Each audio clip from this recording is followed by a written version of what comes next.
सावकाराला जावं लागतं। ज्यांना ओटीएस केलं ज्या शेतकऱ्यांनी, त्या शेतकऱ्यांना बँका कुलिंग ऑफ पिरियडच्या नावाखाली परत कर्ज देत नाहीत। ही वस्तुस्थिती आहे। काय बँकांचा 5-5, 7-7 वर्ष कुलिंग ऑफ पिरियड आहे। एखाद्याने ओटीएस केलं तर त्याला परत फेर कर्ज मिळत नाही, पुनर्कर्ज मिळत नाही। नाईलाजाने शेतकऱ्याला सावकाराच्या दारात जावं लागतं। सावकाराकडनं टक्केवारीवर किती टक्क्याने कर्ज देते आपल्या सगळ्यांना माहित आहे। आणि शेतकऱ्यांनी जमीन, शेती, घर सगळे सावकार हडप करतात। सिबिलच्या बाबतीत आपण नुसतं घोषणा करतो। आजही बँका, राष्ट्रीयकृत बँका असू द्या, आजही सिबिल बघितल्याशिवाय, सिबिल खराब असलं तर कर्ज देत नाहीत। ही वस्तुस्थिती ही तर मान्य करा। कुलिंग ऑफ पिरियड नाही, क्रॉप लोनला सुद्धा सिबिल खराब असलं देत नाहीत। तुम्ही चुकीच्या गोष्टी समर्थन करू नका। जी वस्तुस्थिती ती मान्य करा। निर्देश दिले पण अंमलबजावणी होते का? आता निर्देश देतात दरवर्षी। स्टेट लेव्हल बँकेट कमिटीची बैठक झाल्यानंतर मुख्यमंत्री सांगतात सिबिल बघणार नाही, सिबिल बघितलं तर आम्ही गुन्हे दाखल करू। एक गुन्हा दाखल झाला का महाराष्ट्रात? नुसती घोषणा तुम्ही निर्देश देता, देण्याबद्दल आमचं म्हणणं आहे, पण त्याची अंमलबजावणी होते का? कुलिंग ऑफ पिरियड याच्या नावाखाली बँकाचा जो कुलिंग ऑफ पिरियड आहे, शेतकऱ्याला परत कर्ज दिलं जात नाही। ह्या बाबतीत काय करतात का आपण? नुसते निर्देश देऊन होणार नाही, याची अंमलबजावणी करण्याचं काम सरकारचं आहे। नुसतं निर्देश द्यायचं, टीव्ही पुढे येऊन सांगायचं शेतकरी खुश, पण परत प्रत्यक्षात काय होतं हे बघितलं पाहिजे ना। शेतकऱ्यांची संख्या कमी व्हायचं कारण हे आहे, कुलिंग ऑफ पिरियड आणि सिबिल। त्यामुळे या बाबतीत सुद्धा सरकारनं निश्चितच काम केलं पाहिजे असं मला वाटतंय। अध्यक्ष महोदय, यात परत मागच्या वर्षी अतिवृष्टी झाली, पूर्ण महाराष्ट्रात अतिवृष्टी झाली। म्हणजे महाराष्ट्रातला एकही तालुका, जिल्हा असा नव्हता की त्या ठिकाणी अतिवृष्टी झाली नाही, नुकसान झालं नाही।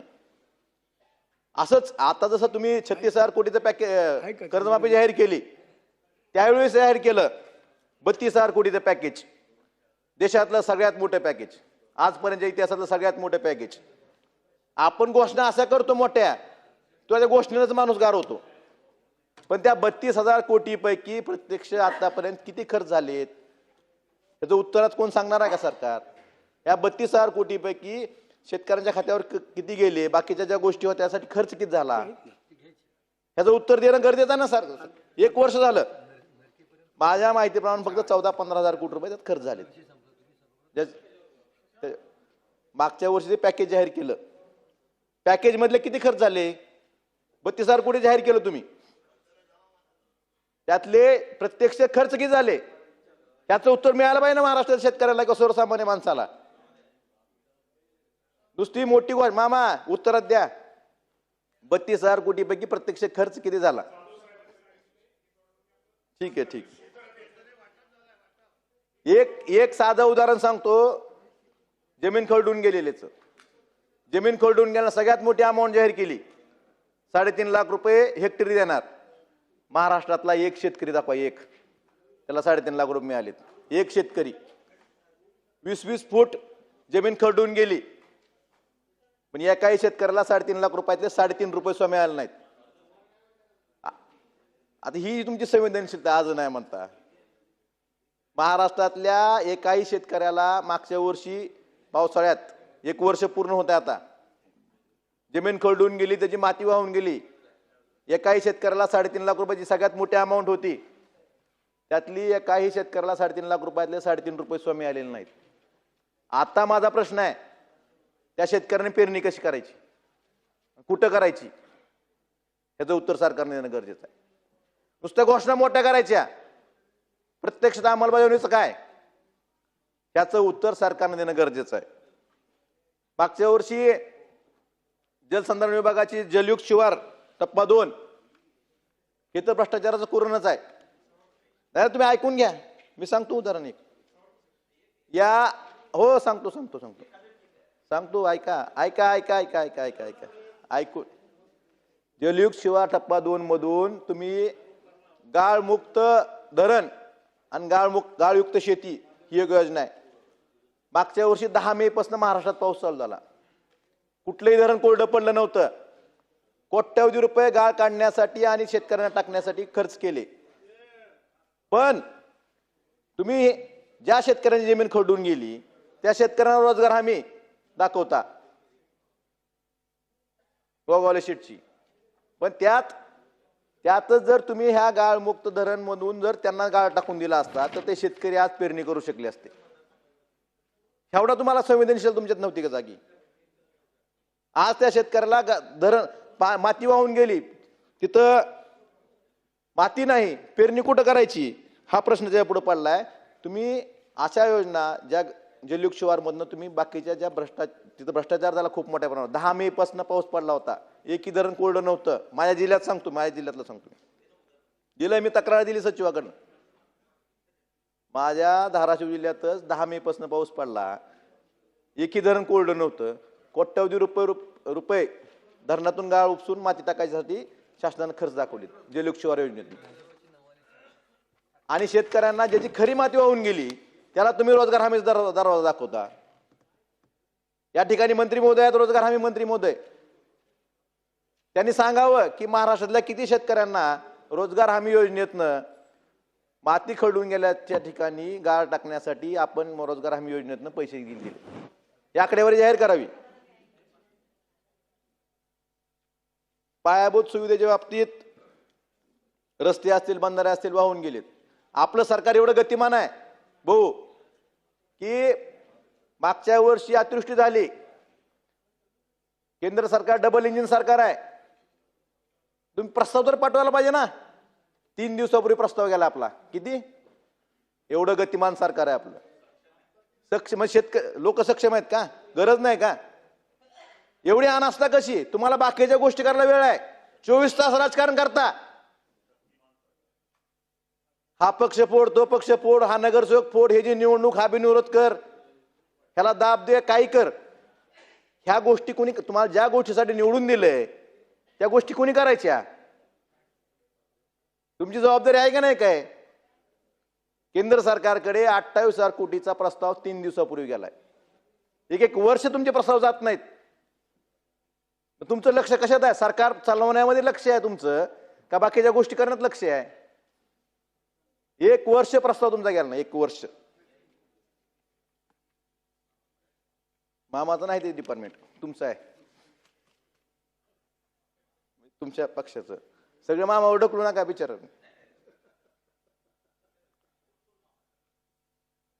आपण यात नमो शेतकरी योजना सांगितलं की आपण राज्य सरकार, केंद्र सरकारप्रमाणे नमो शेतकरी योजनेत पण शेतकऱ्यांना पैसे देऊ. शेतकऱ्यांना पैशाची गरज कधी असते? पेरणीच्या वेळेस. आता पेरणीची वेळ आहे, अजून पाऊस पडला नाही. तुमचा 8वा हप्ता 25 मार्च 26 ला पडलाय. आता PM किसानचा 23 हप्ता पडतो, 20 तारखेला पडला बहुतेक. आपले राज्य सरकारचे पैसे कधी देणार? अहो राज्य सरकारचं बोलावं मामा. पेरणी थांबवायची का तोपर्यंत? मग शेतकऱ्यांनी पाऊस लांबलाय म्हणून तुम्ही मदत लांबवली का?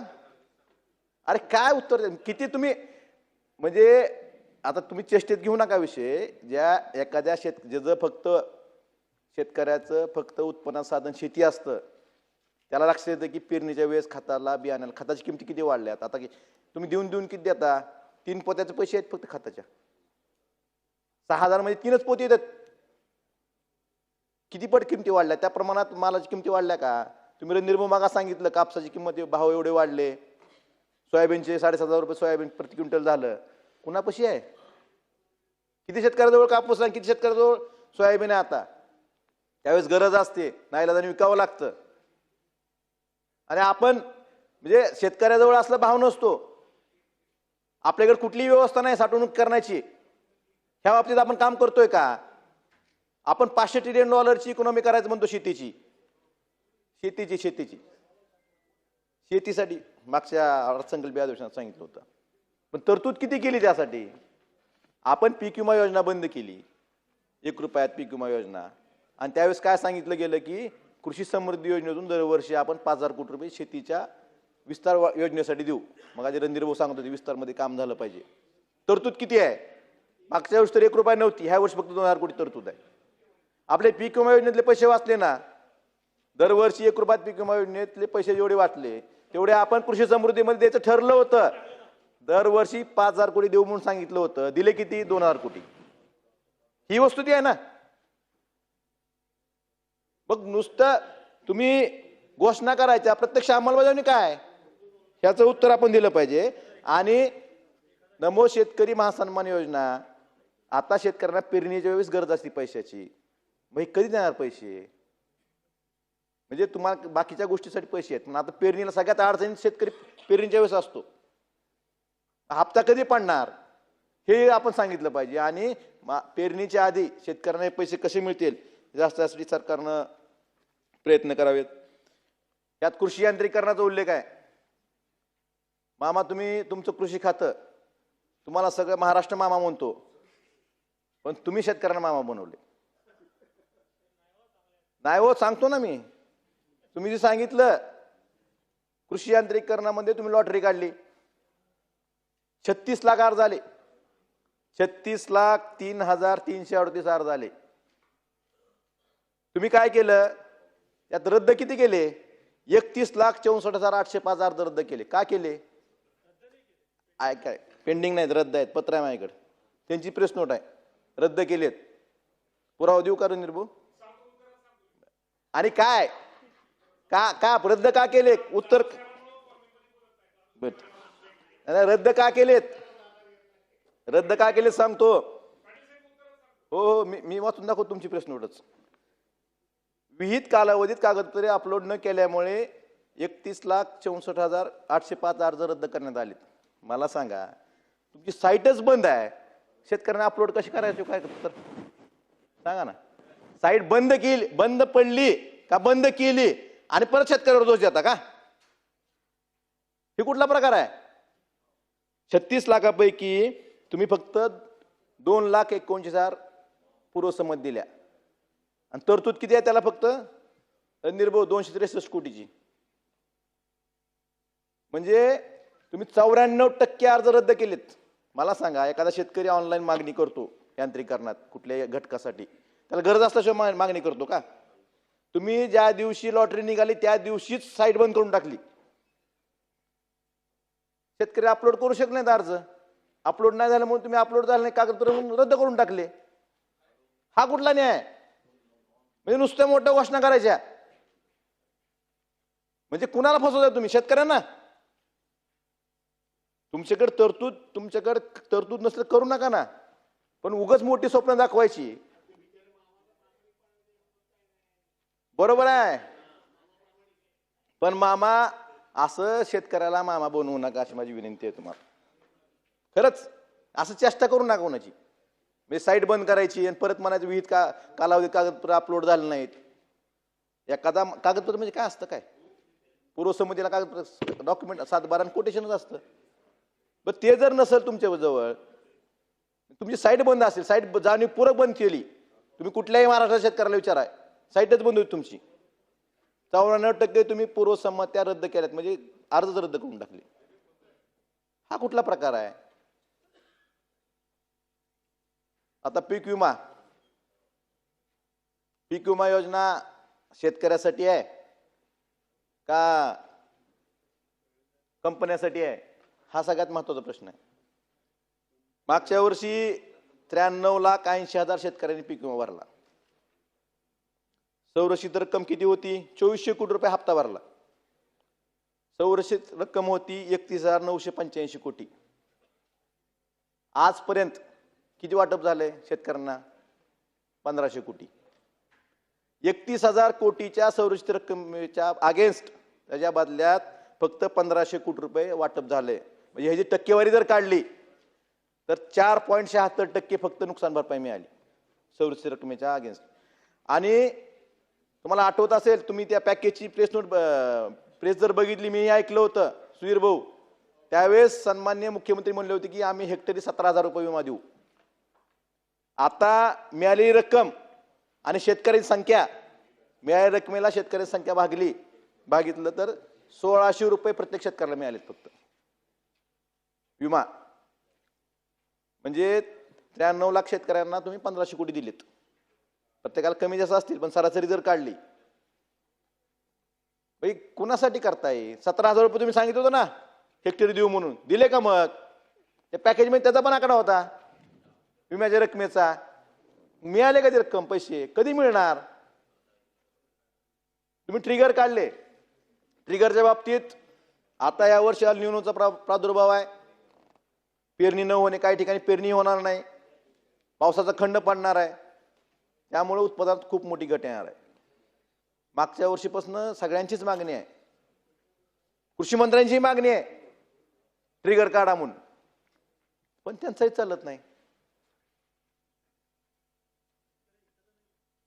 ट्रिगर आता या वर्षी रणधीर भाऊ काही ठिकाणी पाऊस नाही पडला, पेरणीच होणार नाही, पावसाचा खंड पडणार आहे, हे सगळे सांगतात. तुम्ही मी नाही सांगत, सगळेच सांगतात. मग जर ट्रिगर असते हे, तर ह्याचा शेतकऱ्यांना फायदा झाला नसता का? 25% अग्री मिळतो ना मिड टर्मचा, बरोबर आहे, पण सारखं देऊ ना शेतकऱ्याला. उत्पादनावर कुठे साहेब, उत्पादनावर 50% तुम्ही पीक कापणी प्रयोगावर घेता आणि बाकीचे 50% तांत्रिक उत्पादनावर घेता. वरून सॅटेलाइट इमेजनं सगळं हिरवं दिसतं, खाली त्याला शेंगा आहे. मागच्या वर्षी असंच झालं. आमच्या जिल्ह्याचा प्रश्न आहे, आमचं पीक कापणी प्रयोगाची सरासरी आली 3-4 क्विंटल आणि तुमच्या तांत्रिक उत्पादन आलं 10-12 क्विंटल हेक्टरी. एवढा फरक आला. त्यात बरीच आमची मंडळ वगळली गेली. ती कंपनी आता आपण नॅशनल ह्याच्या पण ट्रिप पण गेली. आता माझं म्हणणं आहे, उत्पादन करण्यापेक्षा हे ट्रिगर तुम्ही लागू केले पाहिजेत. ट्रिगर लागू केले तर ह्या वर्षी अल निनोचा जो प्रादुर्भाव होणार आहे, ह्या जो पावसाचा खंड किंवा काही ठिकाणी जी पेरणी नाही होणार, त्या ठिकाणी त्याचा फायदा होऊ शकतो. त्यामुळं तुम्ही ट्रिगर लागू केले तरच शेतकऱ्यांना शाश्वत असं काहीतरी विमा मिळण्याची शक्यता असं मला वाटतं. आता अजून एक तुम्ही यात सांगितलं की बळीराजा, मुख्यमंत्री बळीराजा शेत रस्ता योजना, त्यावेळेस आपले बावनकुळे साहेब नाहीत, त्यांची योजना नाही, त्याची भेदभाव. सत्ताधारी आमदारांना 7.5 कोटी आणि विरोधी आमदारांना 2.5 कोटी. का? आमच्या मतदारसंघात शेतकरी नाहीत? आमच्या मतदारसंघात शेतकऱ्यांनी शेतापर्यंत जाऊ नये? कुठपर्यंत राजकारण करणार तुम्ही? राजकारणाच्या ठिकाणी राजकारण करा, पण तुम्ही शेतकऱ्याच्या बाबतीत हे राजकारण करता. 19 शेतकरी 24ला त्याला नाही द्यायचं, 26ला नाही द्यायचं. आपल्याला 19ला आमदार होऊ वाटतं, परत 24ला होऊ वाटतं ना. मग शेतकऱ्याला 19ला कर्ज मिळालं, त्याला 26ला मिळू नये का कर्जमाफी? का? म्हणजे आपल्याला सगळं पाहिजे. आपल्याला 19ला पण आमदार पाहिजे, 24ला पण पाहिजे, पुढे 29ची पण अपेक्षा. आणि मात्र 19ला जे कर्जमाफी घेतली त्यांनी महात्मा फुलेमध्ये, त्यांना 26च्या कर्जमाफीत नाही. हा का अन्याय? स्वतःहून बघा ना. मग आपण ठरवू, आपण 19ला आमदार झालो, 24ला कशाला आमदार व्हायचं?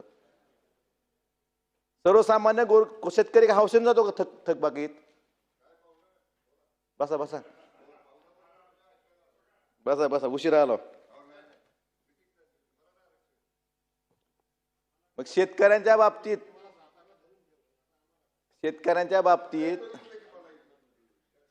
मला एवढंच सांगायचंय की आपण हा भेदभाव का करतो? राजकारण शेतकऱ्यापर्यंत का नेताय तुम्ही? शेतकऱ्याला पक्ष असतो का? कर्जमाफीतला आता मंत्री महोदय 19ला पण मंत्री होते, 22ला पण होते, 24ला पण होते. मग असं म्हणलात का तुम्ही त्यांना मंत्री नको पुढे? मग शेतकऱ्यांनाच काय 19 शेतकऱ्यांना 26 मध्ये कर्जमाफी नाही दिली पाहिजे ना. आपण जो न्याय आपल्याहून दुसऱ्या ज्ञानापेक्षा आपलं ज्ञान उदाहरण.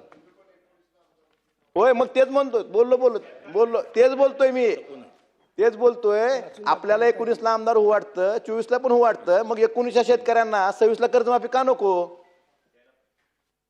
ह्याचं उत्तर दिलं पाहिजे ना आपण.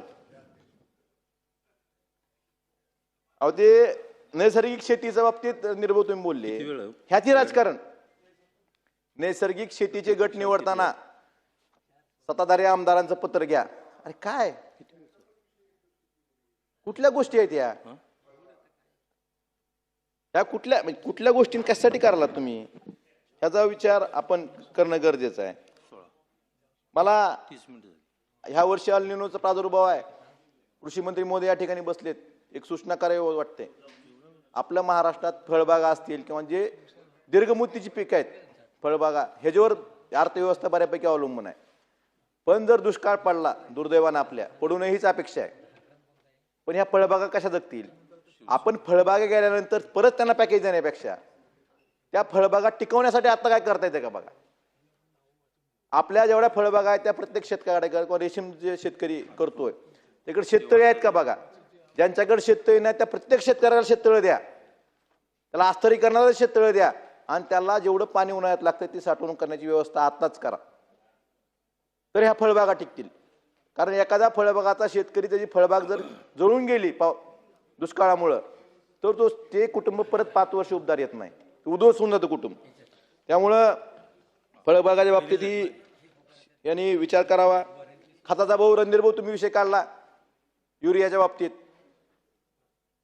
काय आपल्याकडे सिस्टीम? आधार कार्ड दाखवायचं खत मिळणार. मला सांगा त्या आधार कार्डवाला शेतकरी आहे का नाही माहित आहे का? कुणाला एक आधार कार्ड असतं, कुठले आधार कार्ड? शेतकरी नाही. बरोबर आहे, म्हणजे शेतकऱ्याने 7-12 परत काढायचा 25 रुपयाचा. नाही ऐका, माझं मत तेवढंच आहे, माझी विनंती आहे 7-12 पण मागून शेतकऱ्यांना परत खर्चात घालू नका. त्यासाठी तुम्ही ॲग्रिस्टॅक आहे ना, ॲग्रिस्टॅक आपण केलं शेतकऱ्यांनी, फक्त खात्री करा तो शेतकरी आहे का नाही, तो त्याचा गट नंबर विचारा. 7-12 मागून परत तो त्यांना तळाच्या मागे फिरायचं का? CS सेंटरवाल्याच्या मागे फिरायचं का? ह्या बाबतीत सुद्धा आपण विचार केला पाहिजे. अध्यक्ष महोदय, खताच्या किमती एवढ्या मोठ्या प्रमाणावर वाढल्यात. या सगळ्याच गोष्टी सध्या शेतकऱ्यांचा उत्पादन खर्च जास्त आहे आणि उत्पन्न कमी आहे. शेतकऱ्यांकडे ज्यावेळेस माल असतो त्यावेळेस मालाला भाव नसतो, साठवणूक करायची व्यवस्था नाही आपल्याकडे. ह्या सगळ्या गोष्टी भांडवली गुंतवणूक आपण करायची म्हणतो, ह्यासाठी तरतूद किती आहे, त्यासाठी आपण काय काम करतोय हेही सरकारनं सांग. फक्त घोषणा करून उपयोग नाही. म्हणजे कृषी समृद्धीची घोषणा केली, 5,000 कोटी देऊ म्हणले, दिले 2,000 कोटी. अशी फक्त घोषणा, प्रत्यक्ष अंमलबजावणी काय होते ह्याच्यावर काम करणं गरजेचं आहे, तर शेतकरी आत्महत्या थांबतील. त्यामुळं अध्यक्ष महोदय, आपल्याला शेतकरी खरंच संवेदनशीलपणा आपण म्हणतोय, सगळे संवेदनशील आहे, संवेदनशील. आपला संवेदनशीलपणा फक्त बोलण्यापुरता असू नये, फक्त घोषणा करण्यापुरता संवेदनशीलपणा असू नये. आपला संवेदनशीलपणा आपल्या कृतीतून दिसावा आणि शेतकऱ्यांच्या जीवनात काहीतरी चांगलं व्हावं हा संवेदनशीलपणा असेल, त्यावेळेस मग त्यालाच खरा संवेदनशीलपणा म्हणायचं. आम्ही कौतुक करू त्याचं. फक्त घोषणा करण्यापुरता म्हणजे नुसत्या मोठ्या आकडे आता 36,000 कोटीची तुम्ही कर्जमाफी केली, तरतूद किती आहे? 20,000 कोटी. म्हणजे यातून लक्षात आलं. होय बरोबर आहे, म्हणजे तुम्ही किती दिवस लांबवणार होते लक्षात आलं ना. एक तर 24ला तुम्ही घोषणा केली, 24ची घोषणा तुम्ही 26ला त्याचा निर्णय घेतला आणि तरतूद फक्त 20,000 कोटीची केली. बरोबर आहे, पण तुम्हाला आधी एक तर 2 वर्षांनी तुम्ही कर्जमाफी केली, त्याची तात्काळ अंमलबजावणी होण्यासाठी तुम्ही पूर्ण तरतूद करणं गरजेचं आहे ना. का फक्त घोषणा कर? कारण तुम्हाला माहित आहे एवढेही पैसे लागणार नाहीत. तुम्हाला 32,000 कोटीचं उदाहरण सांगितलं ना मग पॅकेजचं मागचं. कैलास मामा इकडे बघून बोला, तुम्ही तिकडे बघूच नका.